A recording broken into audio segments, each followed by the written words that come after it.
Hi everyone, this is Kenzo, Dave, and Stepan, and we are Team 6. We're going to be talking today about how No Child Left Behind has affected the practice of school district superintendents. So over the past few decades, local control has lessened in education, and there have been more state and federal level controls that have been put in place. With Common Core being enacted, that centralization has become even greater, and as states have started to lose control, kind of making way for federal initiatives. This all kind of started with No Child Left Behind back in 2001. When No Child Left Behind was first enacted, the thought was that schools would be, the students would test on campuses, and especially in math, reading, and science, and that by 2014, every student would be proficient, and therefore no child will be left behind. Of course, 2014 is less than 2 months away, and we know now that that is not going to happen. This is, of course, a reason for us to kind of rethink our approach in setting up NCLB and what we're going to do moving forward as we think about new initiatives to impact education. So the pressures of accountability that started with No Child Left Behind have greatly changed the role of superintendent over the last 13 years. And here we're going to talk about that in a little bit more detail. One of the biggest ways that the superintendent's role has changed is in terms of decision making. In addition to No Child Left Behind, just the advancements in technology have created ways for us to look at much more data and to kind of use that data for decision making. And because with the increased social networking options, people are more connected than ever, and therefore they're more connected to the decisions that are going to impact the school. So more stakeholders kind of have a say with technology and with the data that is presented across the board. These are complex social problems. They don't have simple solutions. And we have many systems that are taking the data from schools and sharing it with the rest of the world. You can find information about most any school or school district on the internet these days. So the decisions aren't just being made behind closed doors and boardrooms, but people are well aware of them and know what factors are impacting the decisions that superintendents make. There's also an accountability piece. Typically, accountability has been aimed to evaluate and assess teacher and student performance. This connection was amplified with No Child Left Behind, and some either districts or CMOs actually started talking about how teacher performance should have compensation that goes along with it, or teachers can be let go based on their performance. O'Day mentions in our book that there's two major issues that come up with accountability in this regard. First is that if schools are, one assumption is that if schools are given the information about how they're performing, that they'll take the proper action with the student data. Most of the things we read about in No Child Left Behind talk about the data and how it needs to improve. However, they don't really talk about what those proper steps would be in order for schools to use that data to actually improve student achievement. And second is that the assumption is that external forces can impact the internal workings of a school. So there are all kinds of factors that impact student achievement. Some of them are outside the school, and No Child Left Behind doesn't really take those into account. These are not making excuses, but they're factors that need to be considered in order to reach students to help them to be successful. Students from different backgrounds have different needs that they need to be met in order for them to be successful. Even within a district like EDLA Unified, there are wide varieties of backgrounds that students come from. On a national level, that's amplified even further. So despite these assumptions, No Child Left Behind requires schools to demonstrate progress through AYP, adequate yearly progress, in student achievement across all demographic groups. So it does do a good job of really breaking down how different groups are performing. However, it doesn't really talk about sources for why certain groups are performing and what specific steps can be taken to help those specific groups perform better. No Child Left Behind also requires superintendents to have more expertise when it comes to curriculum and instruction. So their role is not just about budgets and operations, but they really do need to have a really deep understanding of what it's like to be in the class. This can be a controversial topic when it comes to how superintendents have been selected in the past. In the past, we've had military sergeants, others from different backgrounds outside of education take on the superintendent role. And now that's become more controversial than ever because you potentially have it's kind of an expectation that superintendents need to know more about curriculum and instruction. Even at the principal level, it's more about than just operations these days. You need to observe teachers and evaluate them in line with the standards. And so if it's happening at the principal level, even the superintendent level, those kind of expectations have kind of been established across the board. Superintendents must also better understand data analysis, and there's a lot of it out there, a lot of data out there for them to look at.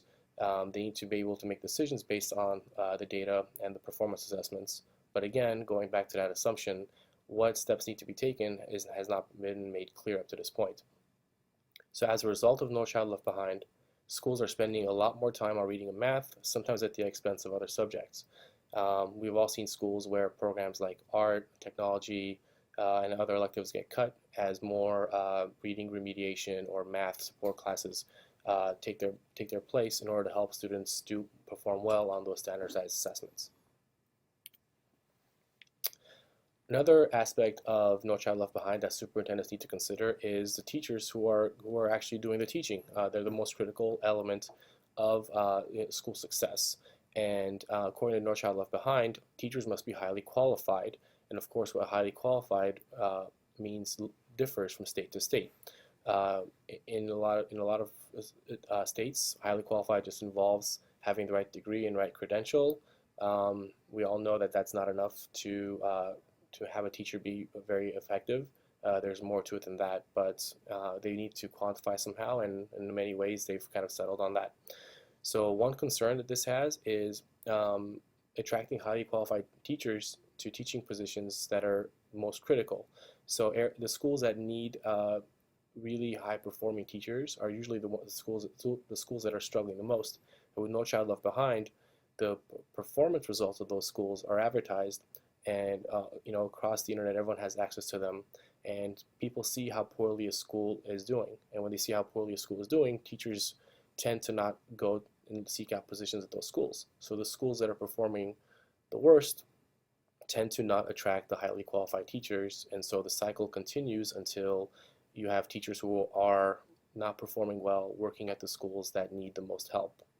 No Child Left Behind requires superintendents to focus on ensuring that teachers are trained and are in the right places to help students be successful, but there are some inherent flaws with the system, as we just kind of reviewed, when it comes to using data to show a school's performance and that impact that has on attracting those highly qualified teachers to a school.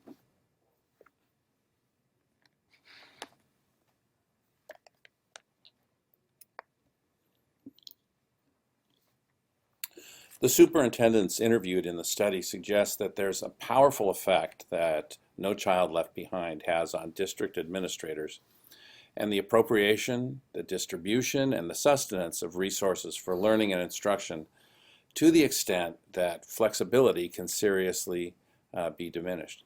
Without sufficient yearly progress toward proficiency, schools will first be targeted for assistance, followed then by corrective action, and ultimately restructuring.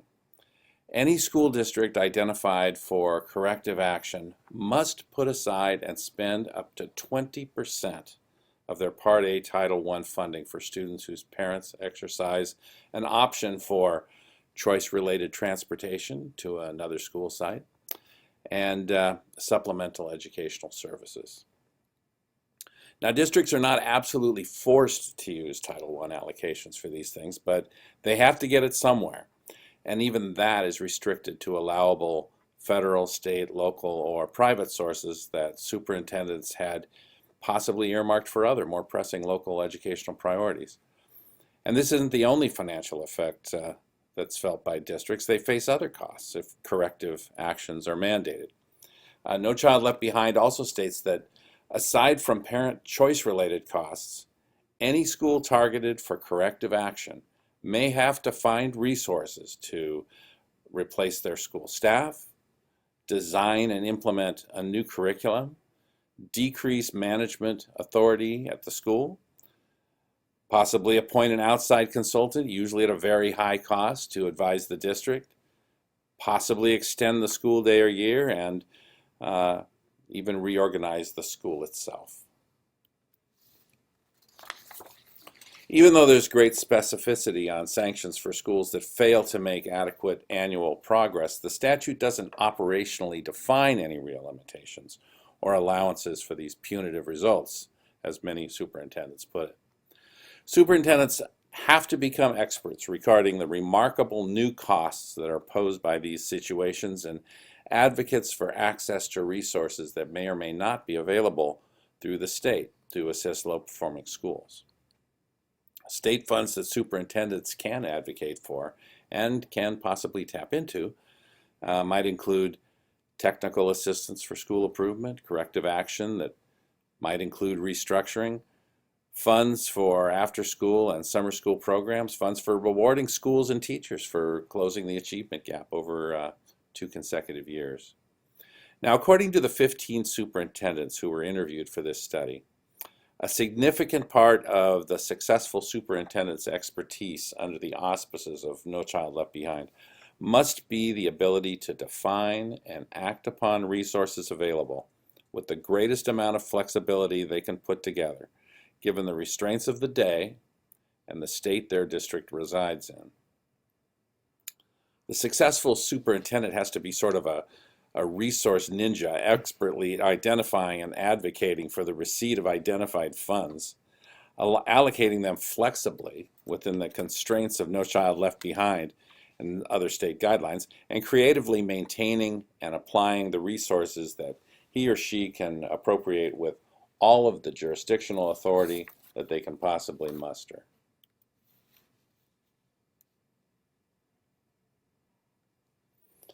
No Child Left Behind mandates that parents are to receive information on the academic progress of their children, the performance of their schools, and to be involved in meaningful ways with school officials. This is all about data and parental access to it, understanding of it, and options to act upon it. No Child Left Behind combines parents armed with data, fully grasping its application, along with a full knowledge of schooling options in an effort to bring them into a shared decision-making and accountability process to guarantee their children a quality education.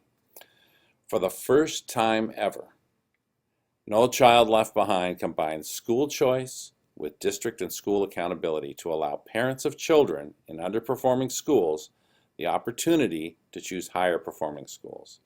And just as a personal aside here, the stated mission of Catholic schools, and often cited intention, is to assist the parents as the primary educators of the children, which is a goal that's more often spoken than it's met.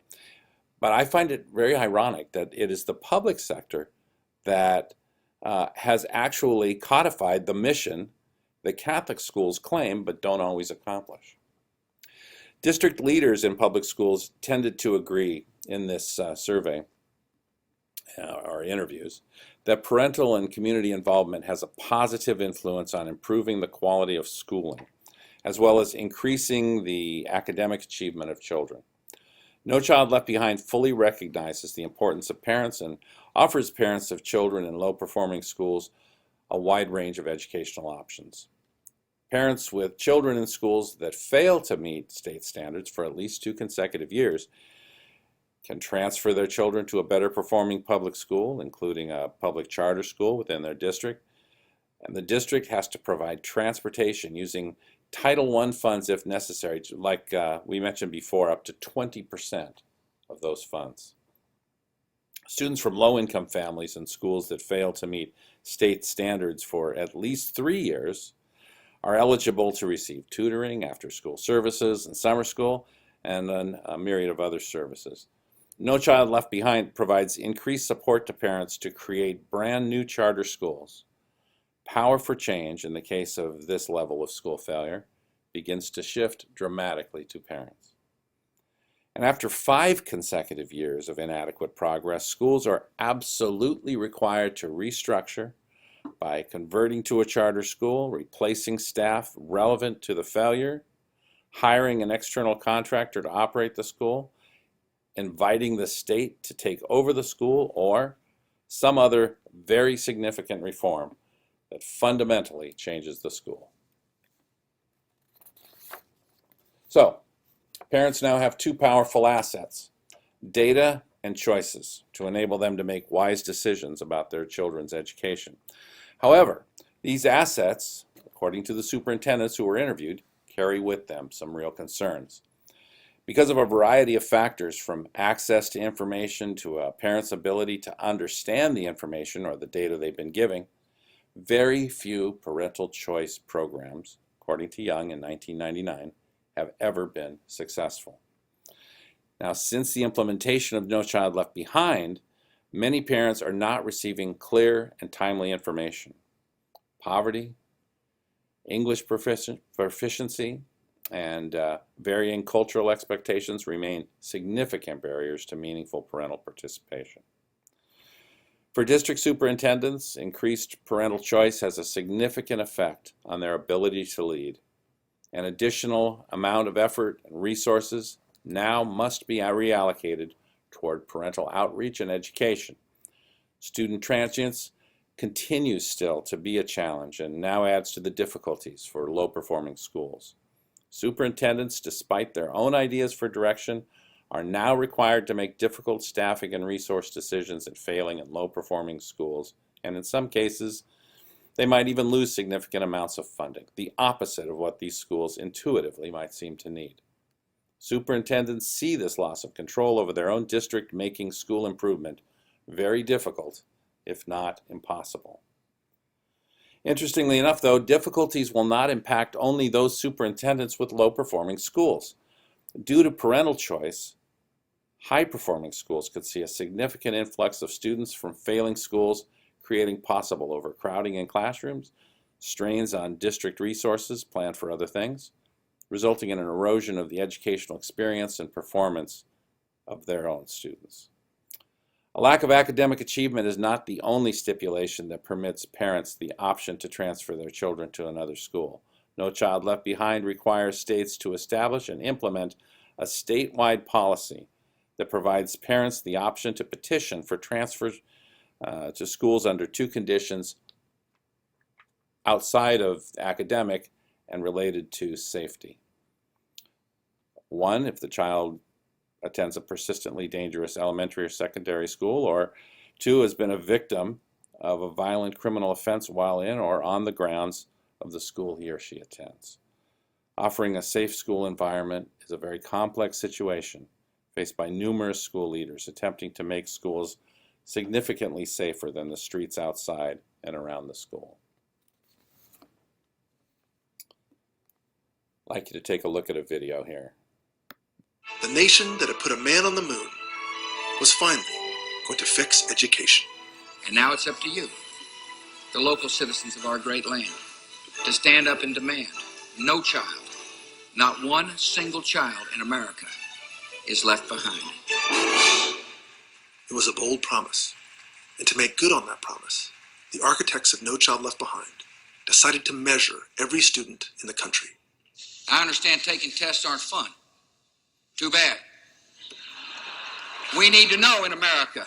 We need to know whether or not children have got the basic education.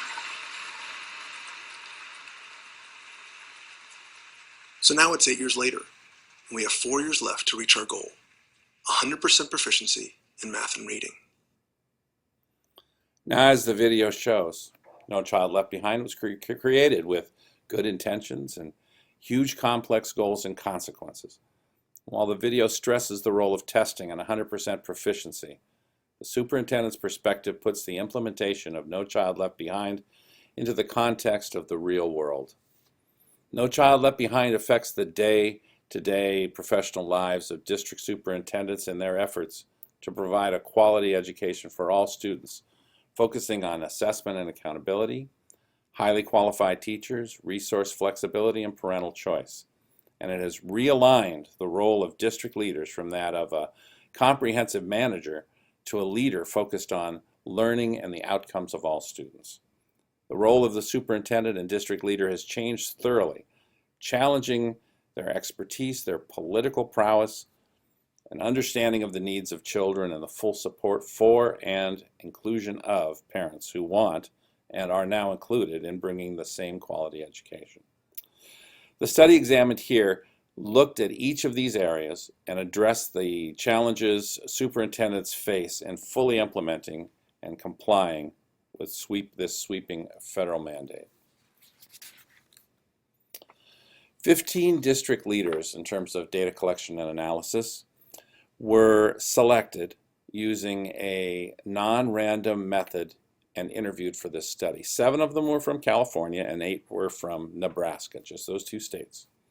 This investigation was conducted using 15 district leaders, as I pointed out, 7 from California, 8 from Nebraska, using similar protocols in all interviews. A semi-structured ethnographic interview was used using open-ended questions based on four critical areas of the law, which we've mentioned before: assessment, qualified teachers, resource flexibility, and parental choice. I'd like you to take another quick look at a video. Were deemed to not have made adequate EDLA progress last year because they tested less than 95% of students, although they had over 90% of students proficient in reading and math yet. So that's a problem for us, is to have 2 of our high schools identified as not having adequate EDLA progress, even though students at those 2 high schools do extremely well compared to the rest of the state and the United States. Who cannot get behind that slogan? But I'm not sure that in the end result, that's what this legislation is actually doing. And you can see this is a school leader who is seriously concerned at the effects of No Child Left Behind on his district. And in this video, while not from this particular study, one can imagine how the interviews may have taken place with superintendents, reflecting upon open-ended questions on the 4 areas of No Child Left Behind and the study itself. The interviews explored the attitudes and the perceptions and actual practices of district leaders that would be difficult to measure in any other way other than these interviews. And using recorded transcripts, a systematic examination of each interview was conducted using a 2-part domain analysis. The first part of the analysis required that each interview was analyzed across the question categories. In other words, each individual interview was examined and categorized. In the second part of the domain analysis, responses were examined across districts to look for themes or consistencies in the perceptions of the superintendents. Now, preliminary data from the interviews with district leaders provided what the authors call a rich foundation of information to understand superintendent perspectives on No Child Left Behind in the areas of assessment and accountability, parental choice, resource flexibility, and highly qualified teachers.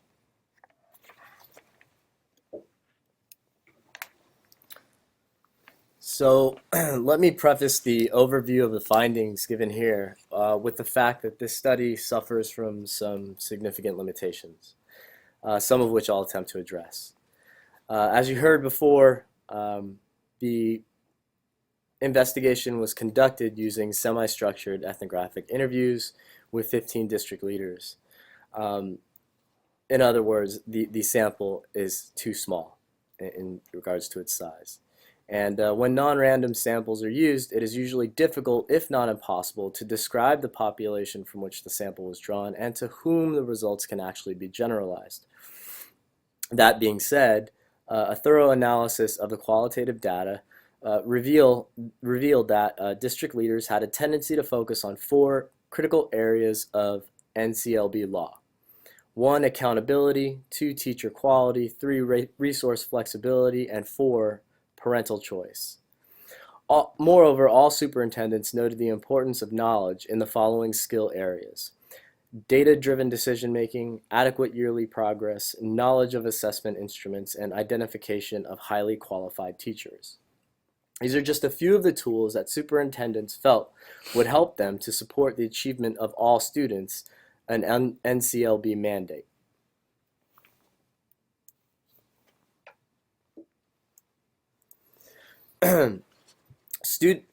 Superintendents also felt that NCLB complicated the deployment of limited resources. Essentially, NCLB forces superintendents to redefine measures of learning and student achievement. Because of this, resources are primarily allocated to the following 4 areas: good teachers, intervention strategies studied by teachers and administrators, alignment of curriculum, and finally, targeted professional development to assist teachers with their work. Although parental choice is a volatile piece of the NCLB law, the 15 superintendents who participated in this particular study indicated that parental demands had not really affected their schools, again calling into question the validity and general applicability of this study. Although district leaders in this study indicate that schools have always been accountable for student learning on some level, and also assert that NCLB has increased awareness of the use of data for purposes of making sound educational decisions, the report does not include a major criticism of NCLB: that many schools are held accountable for results that are based on faulty data. Let's take a look at a video.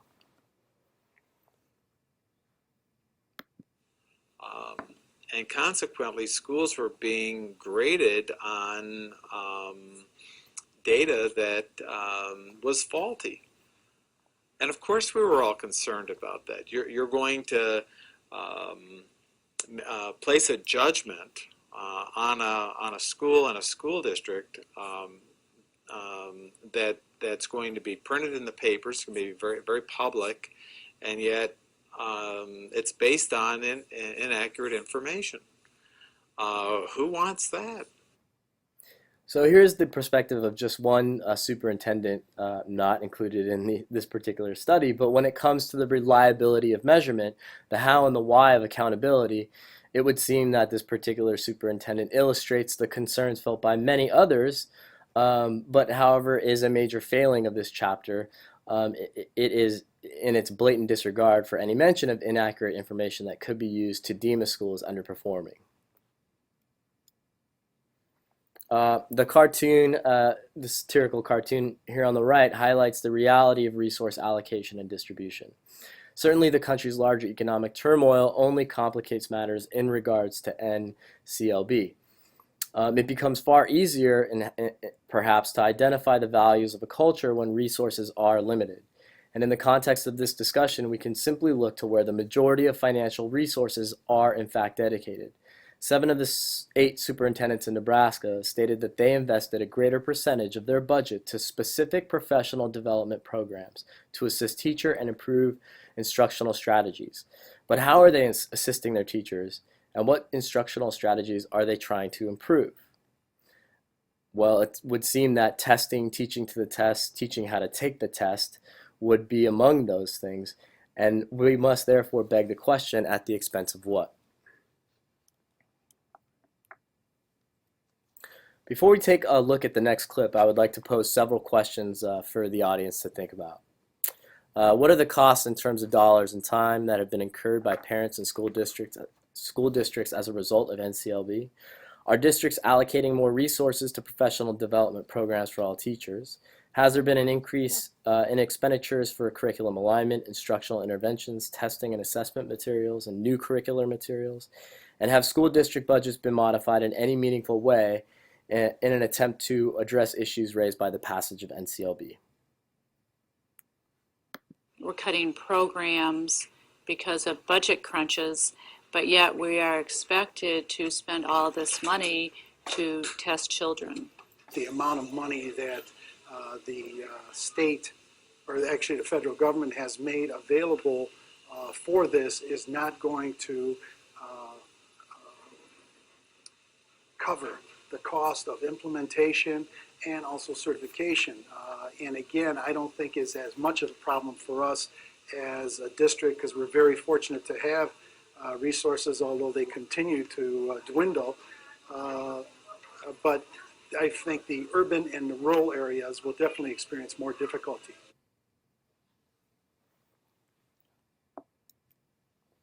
So here you can see superintendent responses focused on what they believe were the larger and more public meaning of parental choice. Many schools in California had open enrollment and homeschooling policies in place well before the passage of NCLB. The law is discouraging because a lot of superintendents felt that it indicated to families that education is a broken and failed enterprise. For NCLB to tell parents if they're dissatisfied they can change schools seems to be short-sighted. There are, in fact, too many other factors involved in what a child needs to succeed academically and socially. None of the superintendents viewed parental choice as anything new or threatening in this particular study, although it seems as if it would be a pretty significant issue in the current climate of education, particularly in Los Angeles. And I would be interested, as I'm sure the rest of our group here would be, to hear some of your perspectives on this topic in the discussion portion of our project. Putting highly qualified teachers in the classroom ensures American schools will be able to meet the challenges of teaching in a rapidly growing and diverse student population, and many would argue that placing a high-quality teacher in front of every student in the nation is the most important thing schools can do to improve student achievement. In 2005-2006, 88% of school districts reported that teachers of core academic subjects met the NCLB definition of highly qualified. However, even though school districts may be in compliance with NCLB's teacher quality provision, this does not ensure increases in student achievement. Several superintendents stated that their districts continued to experience shortages of qualified teachers, especially in certain subject areas, as well as teachers of special education, and in California particularly, teachers prepared to teach English learners. Let's face it, providing a rich and stimulating learning environment is complicated, but attracting and retaining highly qualified teachers may prove just as problematic. Daniel Koretz, professor of education at Harvard, here discusses this idea in the context of current reforms. One of the single most important things we have to do is to make teaching a more attractive profession. There's a lot of argument about one piece of this. Would pay for performance make teaching more or less appealing to the people we want to have teaching? I think the jury's out on that. But I think it's fair to say that in general, the quality of the teaching force has taken second place in the current round of reforms. There's an edict that we must somehow have highly qualified teachers everywhere. But how do we get them? You have to convince people to do it first, and you have to convince them not to leave. A lot of people leave teaching because they find it a very stressful and unsatisfying role. So I think we need to go back to square one and say, since we know that American education has some chronic deficiencies, what can we say about the causes of those deficiencies? What can we say about the impediments that stand in the way of doing better? And when we don't know, we ought to go look. We ought to go into schools, do hard research to figure out which of the impediments really matter, and then craft policies that try to chip away at those impediments, instead of doing what we've done for 30 years, which is just make it up. Make up a policy, drop it on schools, and see what happens. Or more often than not, fail to see what happens because we drop these things into schools without putting in place the kind of monitoring that kids deserve. So I guess the question is, what now? We're left with several significant questions to be answered, and it's reasonable to assume that a flawed law will not receive the adjustment it likely deserves. School leaders must contend with state and federal mandates to increase student achievement and leave no child behind without the benefit of a focused national dialogue regarding remedy or elimination of NCLB. But we're still left with lots of questions regarding NCLB and its impact not only on superintendents, but teachers, principals, parents, and students. The issue of whether American citizens perceive American public education to be best managed at the federal, state, or local levels should receive serious attention.